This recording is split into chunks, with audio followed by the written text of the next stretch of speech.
All right, Mr. Claxton's Algebra 1 class coming at you here, live from the classroom. Wanted to talk to you today about dimensional analysis. Dimensional analysis, again, is just a fancy way to convert units. So we're trying to systematically convert units here, so when we get to the tough stuff, we know exactly what to do and how to cancel units. The first step in converting teaspoons to pints is to use our conversion factors up here. All of these equivalences are the conversion factors that we have. We're going to use some of these conversion factors in order to convert teaspoons to pints. The first thing we want to do is write teaspoons as a fraction. The reason why we write it as a fraction is so we can cancel out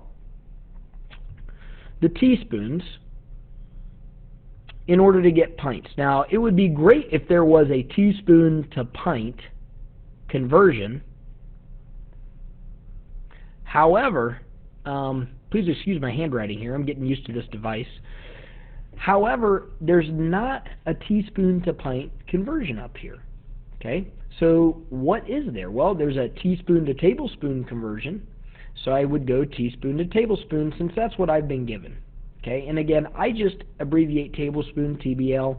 Some people put TBLSP. I know the teaspoons are going to cancel out at this point. Okay, I do need to fill in some numbers here, though. So if I look up here, 3 teaspoons is 1 tablespoon. So I put a 3 with the teaspoons and a 1 with the tablespoon. I'm going to multiply this fraction that I have now by a value so that the tablespoons are going to cancel out. The tablespoons are going to cancel. Now, what can I convert the tablespoons to? So I look up here at my conversion factors. Let's see, I don't want to go tablespoons back to teaspoons because I just went there. Oh, I see tablespoons to cups. So tablespoon to cup. Okay, and you can put cup or cups. In this case, it would just be cup. I know that 16 tablespoons is equal to 1 cup. So now that I know this conversion factor, I can cancel the tablespoons out. Again, I'm only canceling the units. I'm not canceling the number. Just a reminder there. I now have cups. Well, is there a cups to pints? So I'm looking for a cups to pints, and I'm trying to put a dot there for multiplication. So cups to pints. Cups to pints. Well, look at that right there. Cups to pints. I don't want to go cups to ounces because understand my goal here is to get from teaspoons to pints. So I know that I want cups to be in the denominator. Perhaps I should have done that first. And I know I could put pints up here since this is a legitimate conversion factor. Okay? I'm just going to put pint up there, right? I could put cups down here and it would still be the same units. So I know that there are 2 cups in a pint. I know my cups are going to cancel out. And this is why we use conversion factors, because I now know that I'm left with the unit that I desire. I desire pints, and I get pints. The only thing left to do now is to multiply straight across the numerators. 1 times 1 times 1 times 1, which is 1. And 1 times 3 times 16 times 2. Now, an easier way to do this would be to do 3 times 16 first. You might know that 3 times 16 is 48.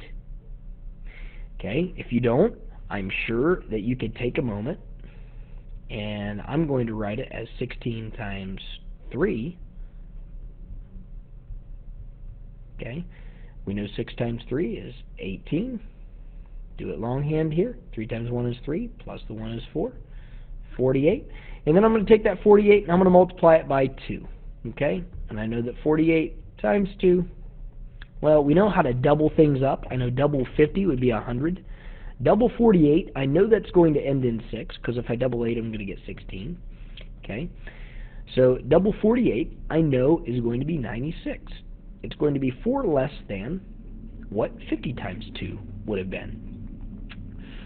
So 1 over 96. But what are my units? I must always make sure that I include my units. My units is pints. My units are pints, rather.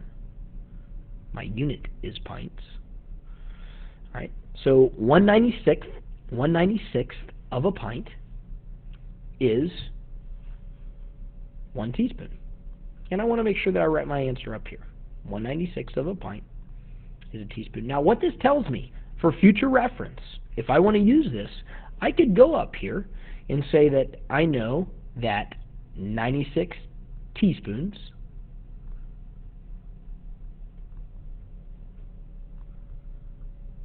equals 1 pint.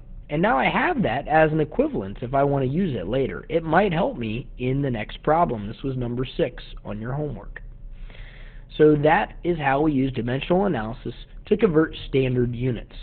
It's very beneficial for us to write this as a fraction because we can see now that there are 96 teaspoons in 1 pint, and that 1 teaspoon is 1/96th of a pint. Thank you very much for listening.